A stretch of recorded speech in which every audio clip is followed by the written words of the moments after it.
नमस्कार दोस्तों। आज हमारा सीआईएसएफ एक्ट एंड रूल का दूसरा भाग प्रारंभ होता है। पहला प्रश्न, प्रश्न संख्या 26। केंद्र औद्योगिक सुरक्षा बल के अध्याय 3 में क्या है?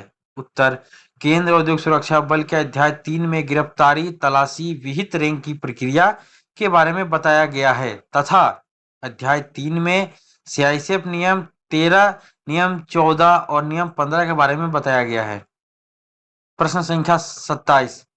केंद्र औद्योगिक सुरक्षा बल के नियम 13 में क्या है? उत्तर, केंद्र औद्योगिक सुरक्षा बल के नियम 13 में गिरफ्तारी की प्रक्रिया के बारे में बताया गया है। अधिनियम की धारा 11 की उपधारा 1 के अधीन गिरफ्तारी करने में बल सदस्य गिरफ्तार किए जाने वाले व्यक्ति के शरीर को वास्तविक रूप से स्पर्श करेगा या परिरुद्ध करेगा। प्रश्न संख्या 28।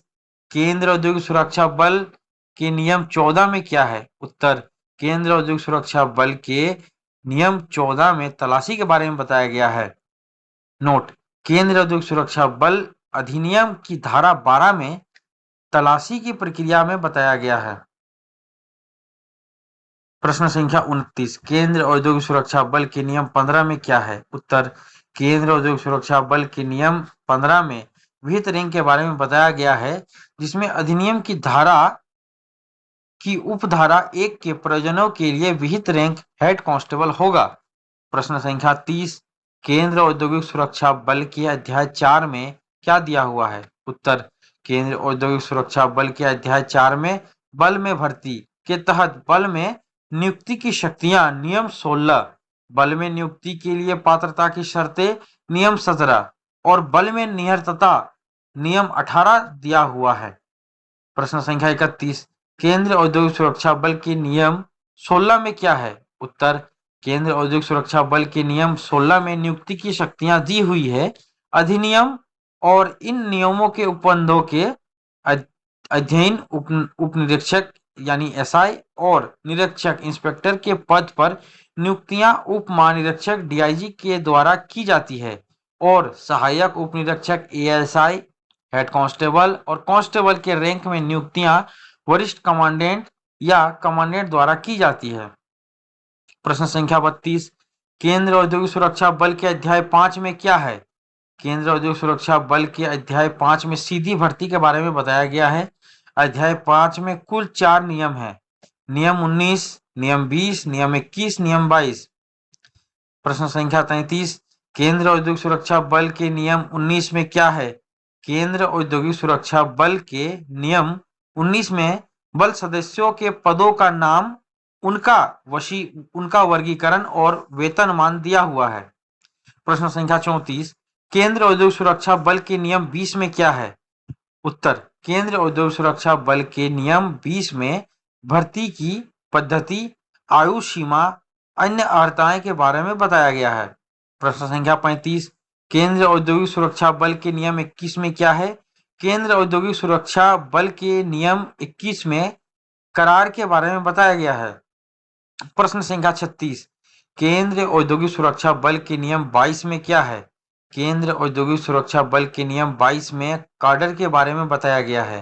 काडर नियम 3 में उल्लेखित 3 शाखाओं में से प्रत्येक शाखा ज्येष्ठता, प्रोन्नति और पुष्टिकरण के प्रयोजन के लिए पृथक काडर बनाएगी। प्रश्न संख्या 37। केंद्र औद्योगिक सुरक्षा बल के अध्याय 6 में क्या है? उत्तर, केंद्र औद्योगिक सुरक्षा बल के अध्याय 6 में नियम 23 के तहत प्रतिनियुक्ति के बारे में बताया गया है। प्रश्न संख्या 38। केंद्र औद्योगिक सुरक्षा बल के अध्याय 7 में क्या है? उत्तर, केंद्र औद्योगिक सुरक्षा बल के अध्याय 7 में कुल 3 नियम हैं।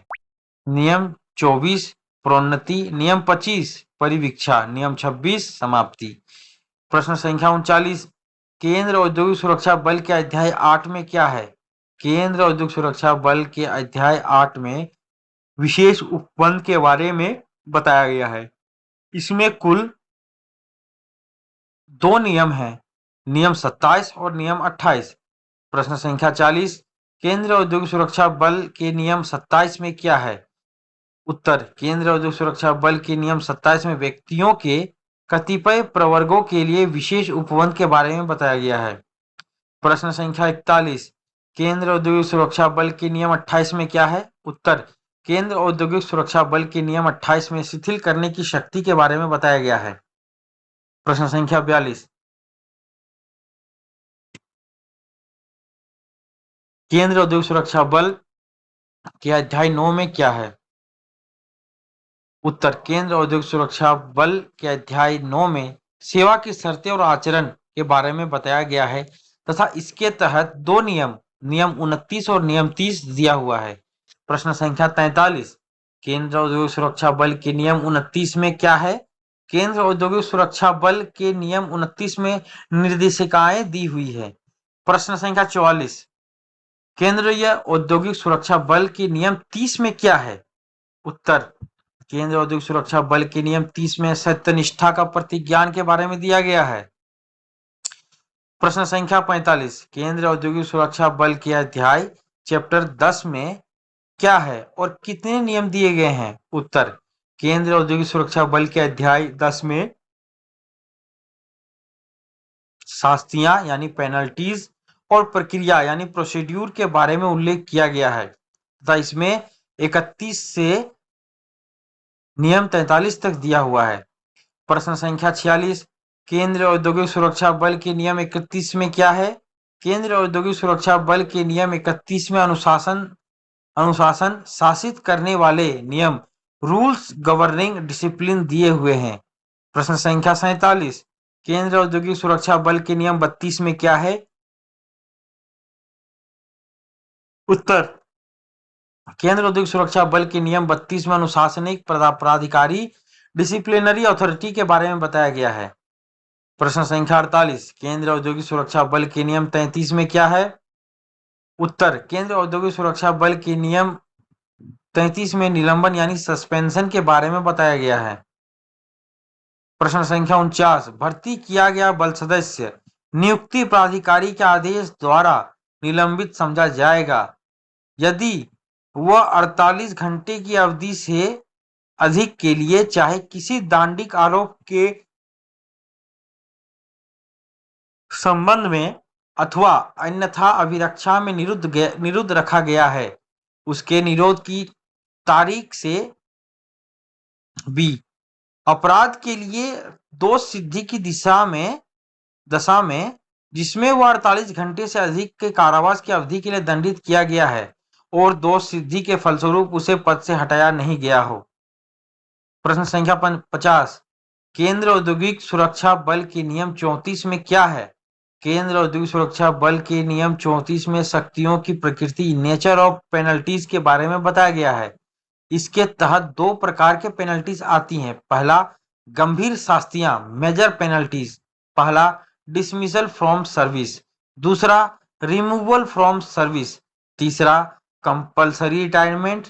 चौथा, reduction to lower time scale of pay grade post etcetera. दूसरा, माइनर पेनल्टीज यानी छोटी शास्तियां। पहला, सेंसर परिनिंदा। दूसरा, withholding of his promotion उसकी प्रोन्नति को रोकना। तीसरा, withholding of increment of pay वेतन वृद्धि को रोकना। चौथा,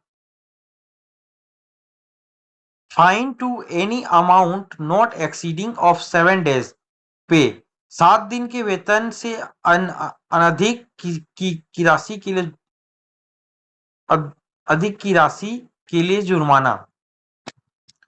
तो ये थे हमारे बाकी 25 प्रश्न और इसके आगे वाले भाग में हम लोग बाकी के प्रश्नों को सॉल्व करेंगे। ठीक है दोस्तों, नमस्कार, बाय।